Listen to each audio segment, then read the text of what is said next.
Hi there, it's time to get up to scratch. Today, we're going to look at the New Zealand curriculum for computational thinking, Progress Outcome 2. This video is for students who want to show they have achieved this outcome, or for teachers who want to know more about how to assess their students. Let's begin. Progress Outcome 2 says, in authentic context and taking account of end users, students give, follow, and debug simple algorithms in computerized and non-computerized context. They use these algorithms to create simple programs involving outputs and sequencing, putting instructions one after the other in age-appropriate programming environments. That's quite a lot of words, but actually this is quite simple, so let's deconstruct this a little bit. Let's look at this phrase, simple algorithms in computerized context, to start.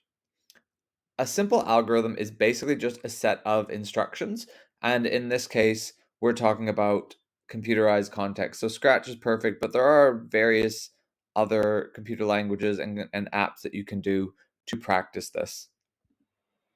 This is different from Progress Outcome 1 in that we now are using computerized context. So I haven't done a video on Progress Outcome 1 because it's not really Scratch-based, but this is the big jump between the two progress outcomes, is that now we are using computerized context rather than just giving instructions or writing them down. The next phrase that's really important in this progress outcome is that the children are making simple programs involving outputs and sequencing. What's important to note here is what's not in here. There are no inputs. So that means that once you run a program, once you start it, that it just goes through a series of instructions, which we would call the outputs. The sequencing just means that the instructions are written in order. So first one thing, then another, then another, then another, then another. There's no decisions being made. There are no selections being made. There's nothing being put in by the user except starting the program.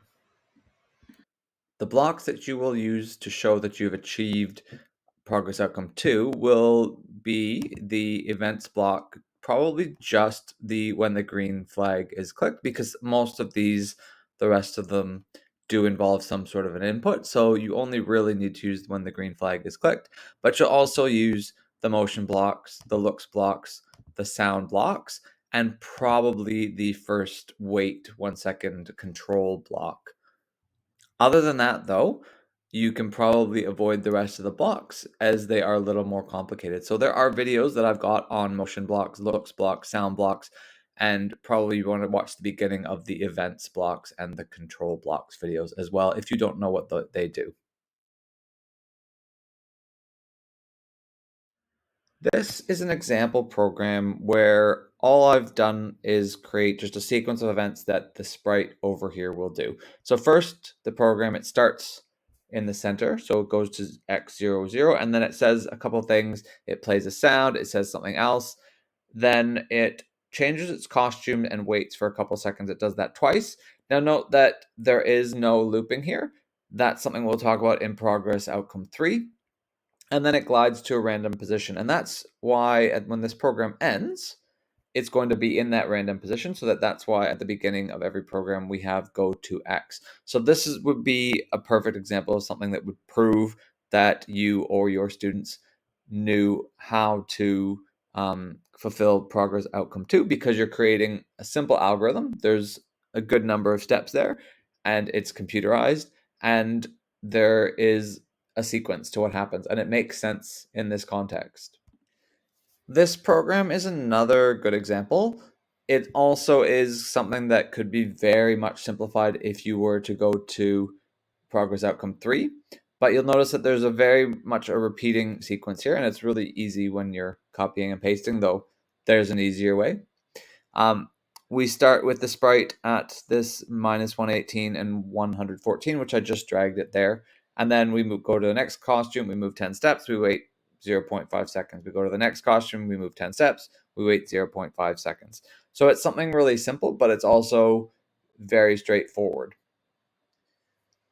Notice in this example here, I've used two different sprites, and I've had to do some math and timing when they speak. So this first sprite, Avery, starts the program off by saying, "Hi, Abby," for 2 seconds, which means that Abby needs to wait, that sprite needs to wait for 2 seconds before responding. And obviously I made a mistake there.